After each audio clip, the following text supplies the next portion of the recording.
అధికారంలోకి వచ్చిన తర్వాత ఏ ముఖ్యమంత్రి అయినా సరే తన మార్కు చూపించాలనుకుంటారు ప్రజలకు. 5 ఏళ్ల పాటు జగన్మోహన్ రెడ్డి గారు అదే చేశారు. సంక్షేమం, తనకు మించి ఎవడూ సంక్షేమం ఇవ్వలేడు, జగన్ వస్తేనే మళ్ళీ ఈ సంక్షేమ పథకాలు అందుతాయి, జగన్ వస్తేనే మీకు మళ్ళీ ఈ పథకాలు అందాలంటే, సంక్షేమం మీ ఇంటికి రావాలంటే, డైరెక్ట్ బెనిఫిషరీ ట్రాన్స్ఫర్ ద్వారా డబ్బులు మీ అకౌంట్లో పడాలంటే ఖచ్చితంగా మళ్ళీ జగనే రావాలి, నేను చాలా బటన్లు నొక్కాను, మీరు 2 బటన్లు నొక్కండి చాలని చెప్పుకొచ్చారు. కానీ ఆ మార్కు చెరిపివేసి చంద్రబాబు గారు మార్కు చూపించే ప్రయత్నం ఆల్రెడీ మొదలైపోయింది.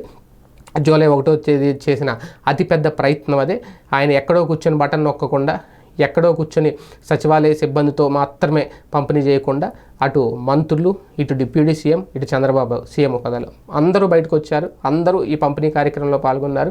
ఒక్క రోజులో 100% పింఛన్లు పంపిణీ చేసే రికార్డును కూడా మూట కట్టుకునే ప్రయత్నం అయితే చేశారు. ప్రయత్నం అయితే గట్టిగానే చేశారు. కాకపోతే ఇక్కడ ఏంటంటే చంద్రబాబు గారి పాలన మార్క్ ఇదేనా అంటే ఖచ్చితంగా అవుననే సమాధానం వినిపిస్తోంది. ఎందుకంటే జగన్మోహన్ రెడ్డి గారు చేసింది ఒక ఎత్తు అయితే, అంతకుమించి ఎవరూ చేయలేరు అనుకున్న టైంలో అంతకుమించి మేము చేశాము అని చూపించే ప్రయత్నంలో జూలై 1వ తారీఖునే చంద్రబాబు గారు అయితే సక్సెస్ అయ్యారు.